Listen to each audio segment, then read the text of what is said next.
America రోజు రోజుకు వింత వింత నిర్ణయాలు తీసుకుంటూ ఉంది. మరి ఈ మధ్యకాలంలో మనం చూస్తున్నాం, అసలు ఇమిగ్రేషన్పై చాలా పెద్ద వెయిట్ వేస్తుంది ట్రంప్ ప్రభుత్వం. 2.0లో అసలు మనం ఊహించినటువంటి కొన్ని నిర్ణయాలు తీసుకునేది ట్రంప్ ప్రభుత్వం. లక్ష్యం మాత్రం ఒకటే, ఇమిగ్రెంట్స్ వల్ల వాళ్లకు అక్కడ ఉన్నటువంటి నేటివ్ అమెరికన్స్కి థ్రెట్ ఉంది అనేటువంటి ఒక విషయాన్ని స్ప్రెడ్ చేయటంలో ట్రంప్ పార్టీ సక్సెస్ఫుల్ అయిందనే మనం చెప్పుకోవచ్చు. ఒక ప్యానిక్ క్రియేట్ చేశారు, ఒక హేట్రెడ్ క్రియేట్ చేశారు, ఒక డివిజన్ క్రియేట్ చేశారు, ఒక బయస్ అనేది క్రియేట్ చేశారు, అలాగే ఒక డిఫరెన్స్ అనేటువంటిది క్రియేట్ చేశారు. మరి ఇలాంటి ఒక డిఫరెన్షియేటెడ్ సొసైటీలో అసలు అమెరికాను మనం ఊహించుకోగలమా? ఒక్కసారి చెప్పండి.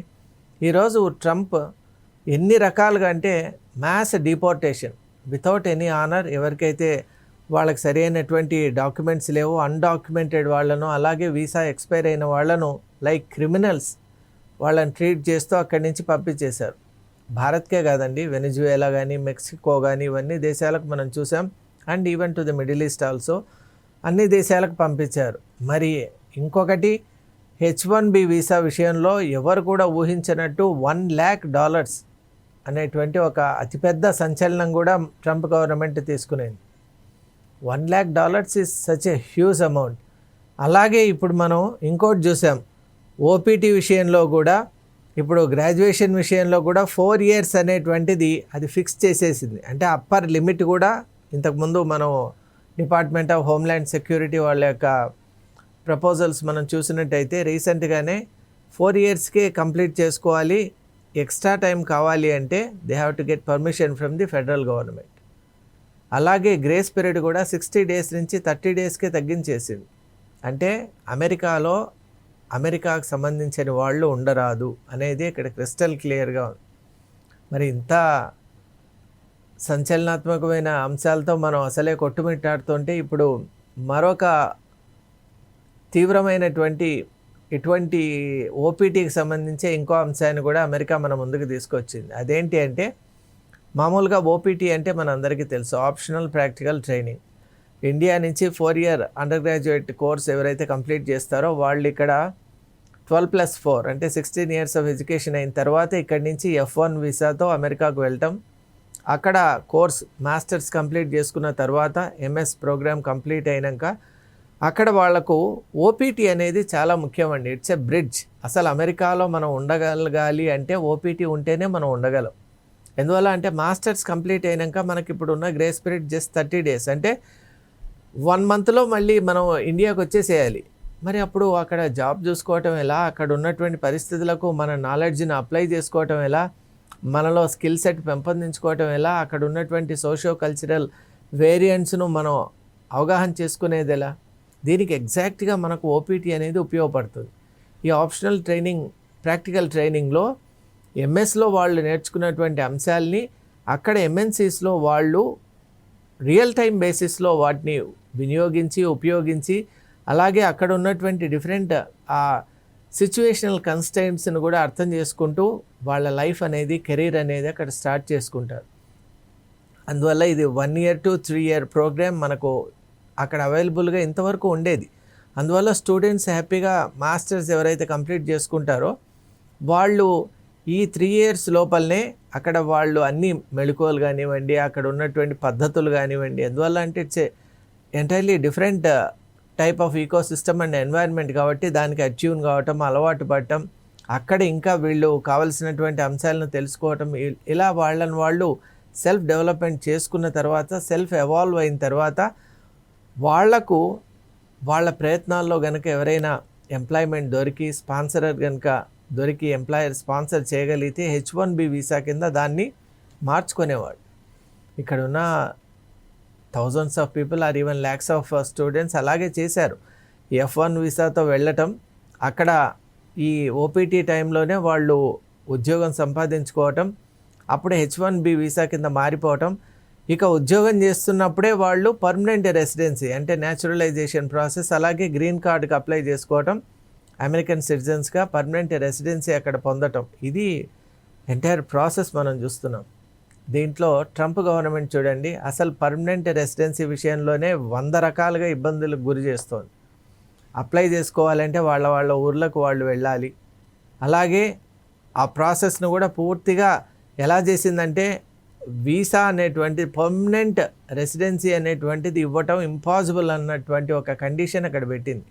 మనం మొన్ననే ఒక ప్రోగ్రామ్ కూడా మన 4 Sides ఛానల్లో చేసాం. అంటే పర్మనెంట్ రెసిడెన్సీ గురించి యుఎస్ తీసుకుంటున్నటువంటి చేస్తున్న అవకతవకల గురించి కూడా మనం చెప్పాం. దాంట్లో ఎలా అంటే 1972 రూల్ ఏదైతే ఉందో దాన్నే ఇంకా ఫాలో చేస్తున్నారు. ఇప్పుడు డెమోక్రాట్ సెనేటర్ అలెక్స్ పాడిలా కూడా చెప్పారు 7 years కంటిన్యూస్గా కనుక యూఎస్లో ఉంటే వాళ్ళకు స్టేటస్ ఇవ్వచ్చు, గ్రీన్ కార్డ్, పర్మనెంట్ రెసిడెన్స్ ఇవ్వచ్చు అని. But I'm really doubtful. ఎందువల్ల అంటే ఇప్పుడు ఉన్నటువంటి అక్కడ ఈకోసిస్టమ్ అండ్ అక్కడ ఉన్నటువంటి ఎన్వైర్న్మెంట్లో అది ఆ బిల్ పాస్ అవుతుంది అనేటువంటిది చాలా డౌట్ఫుల్గా ఉంది. అంటే పర్మనెంట్ రెసిడెన్సీ రావటం ఇంపాసిబుల్ చేసేశారు. ఇక రెండవది, అక్కడ ఉండి ఉద్యోగం చేద్దామన్నా H1B వీసాకే మీరు $1 lakh పెట్టారు. మీ ఫెడరల్ కోర్ట్సే, మీ సుప్రీం కోర్టే అది తప్పు, అది అనైతికం అని చెప్తున్నా కూడా దాన్ని మీరు ఖాతరు చేయటం లేదు. ఇక స్టూడెంట్ విషయంలో మీరు 4 years మ్యాండేటరీ అనేటువంటి ఒక కొత్త రూల్ కూడా తెచ్చారు. ఇవన్నీ చాలదన్నట్టు ఇప్పుడు ఓపీటీని కూడా $1 lakh అనటం ఎంత అన్యాయం అండి. మీరే ఒక్కసారి ఆలోచన చేయండి. స్టూడెంట్ $1 lakh కట్టి అక్కడ ఓపీటీ చేయగలరా మీరు చెప్పండి, ఒక్కసారి ఆలోచన చేయండి. ఇక్కడి నుంచి వెళ్ళే వాళ్ళంతా కూడా మధ్యతరగతికి చెందినవాళ్ళు. ఇక పెద్దవాళ్ళ గురించి మనం చెప్పలేం, కానీ ఈవెన్ వాళ్ళకు కూడా అది కష్టమే. మధ్యతరగతి ఈ స్టూడెంట్స్ ఎవరైతే ఉంటారో, bright and intellectual and aspiring students ఉంటారో వాళ్ళ పరిస్థితి ఏంటి? అసలు ఇక్కడి నుంచి అమెరికాకు వెళ్ళటమే కష్టం, అక్కడ మాస్టర్స్ కంప్లీట్ చేయటమే కష్టం. ఆ ఓపీటీలో వాళ్ళకు బ్రెతర్ దొరుకుతోంది, ఒక బ్రీతింగ్ టైం దొరుకుతుంది. దాంట్లో వాళ్ళకు ఉద్యోగం సంపాదించుకొని అసలు వాళ్ళ చేసిన అప్పుల్ని మెల్లమెల్లగా తీర్చుకోవాలి అంటే ఉద్యోగం చేరిన తర్వాత అవి తీర్చుకుంటూ వాళ్ళొక 5-6 yearsకు స్టెబిలిటీ అనేది వాళ్ళకు వస్తుంది. మరి ఈ నేపథ్యంలో మీరు ఏం చేస్తున్నారు? అసలు వీసా ఇవ్వటం లేదు, అది కూడా మనం ఆలోచన చేయాలి. మన తెలంగాణ నుంచి కూడా ఈ మధ్యకాలంలో మనం చూసాం, చాలామంది స్టూడెంట్స్తో కూడా మన మీడియా మాట్లాడింది, మన 4 Sides ఛానల్ మాట్లాడినప్పుడు I-20 యూనివర్సిటీ నుంచి వచ్చింది, అఫీషియల్ I-20 వచ్చింది. కానీ ఇంకోటి, ఇప్పుడు వాళ్ళ కోర్సెస్ కూడా స్టార్ట్ అవుతున్నాయి, అయినా కూడా ఇంకా వాళ్ళకి కావాల్సినటువంటి అక్కడ ఈ ప్రోటోకాల్కి సంబంధించిన అనేక అంశాల్లో ట్రంప్ గవర్నమెంట్ జాప్యం చేస్తుంది. అంటే ఎలా అయినా కూడా వీళ్లకు ఫీజులు పెంచడం, వీసాస్ తగ్గించడం. అసలు ఎన్ని వీసాస్ కట్టైలు చేశారండి మీరు? అంటే దీని ఉద్దేశం ఏంటంటే భారతీయులు ఎక్కువగా బెనిఫిట్ అవుతున్నారు, అందువల్ల భారతీయులపై దీని యొక్క ప్రభావం చాలా ఉంది. అసలు ఇప్పుడు మనం ఎంఎస్ చేరటమే కష్టమైపోతుంది. చేరిన ఆప్షనల్ ప్రాక్టికల్ ట్రైనింగ్కు $1 lakh కట్టాలి. ఆ తర్వాత H1B వీసాకు వెళ్ళాలి అంటే మళ్ళీ అక్కడ $1 lakh కంపెనీ బేర్ చేయాలి. అలాగే మనం చూసినట్టయితే ఇక పర్మనెంట్ రెసిడెన్సీ కూడా ఇంపాసిబుల్ చేశారు. అంటే కంప్లీట్గా ఈ సిస్టమ్ ఎలా అవుతోందంటే అమెరికా భారతీయుల్ని రానియకుండా, భారతీయులు అంటే మనం ఎందుకు భారతీయులని ఎక్కువగా స్ట్రెస్ చేస్తున్నాం అంటే మెజారిటీ మనమే కాబట్టి, మిగతా దేశాలకు కూడా ఇది వర్తిస్తుంది. కానీ భారతీయులు చాలా ఇబ్బంది పడుతున్నారు. ఏదైతే ఒక ఫ్రీ యాక్సెస్ మనకి ఇంతకుముందు ఉండిందో దాన్ని ఇప్పుడు మనం కోల్పోతున్నాం. మన విద్యార్థులు చాలా అయోమయ స్థితిలో ఉన్నారు. ఇక ఇట్లాంటి పరిస్థితి కనుక వచ్చి ఓపీటీకి కూడా మనం $1 lakh పే చేయాలి అంటే definitely Indian students will look to other countries, and that is exactly the plan of the American government కూడా. అంటే అమెరికా వైపు దృష్టిని మన యొక్క ఫోకస్ అంతా ఇప్పుడు ప్రస్తుతం అమెరికానే ఉంది. అలా కాకుండా ఇప్పుడు అమెరికా ఇంపాసిబుల్ అని చేసినట్టయితే we will look for other revenues. ఇప్పుడు ఆస్ట్రేలియా కానీ, యూరప్ కానీ, యూకే కానీ, అలా డిఫరెంట్ లొకేషన్స్కు వీళ్ళను పంపించాలి. అమెరికాకు మాత్రం రాకుండా కాపాడుకోవాలి. అసలు ఈ భయానికి కారణం ఏంటి అంటే మనం ఇంతకుముందే ఒకసారి ప్రోగ్రాంలో మాట్లాడుకున్నాం. Indians are the best, Indians are matchless, Indians are prodigiously creative. మరి మన క్రియేటివిటీ, మన టెక్నాలజీ, మన అవగాహన, మనకున్నటువంటి ట్రస్ట్ వర్దీనెస్, అలాగే మనకున్నటువంటి సామర్థ్యం ఏదైతే ఉందో హార్డ్ వర్కింగ్, అది నిజంగా అది చెప్పాలి అంటే అది it's credit goes to Bharat. మనకున్నటువంటి నైతిక విలువలు, అలాగే ఈ యొక్క దేశం యొక్క సంస్కృతి సంప్రదాయాలు ఎలా ఉంటాయంటే ఏ దేశానికి వెళ్ళినా కూడా అక్కడ చక్కగా పనిచేస్తూ భారతదేశం నుంచి వచ్చాడు అంటే ఈజ్ అ వండర్ఫుల్ ప్రోడక్ట్ అనేటువంటి ఒక పేరు తెచ్చుకున్నారు మన వాళ్ళు. ఎక్స్పర్టైజ్లో కానీ, అలాగే మన వాళ్ళ యొక్క హ్యూమన్ కన్సర్న్ కూడా అంత గొప్పగా ఉంది. సోషల్గా కూడా అంత బాగా కలిసిపోతారు డిఫరెంట్ గ్రూప్స్తో.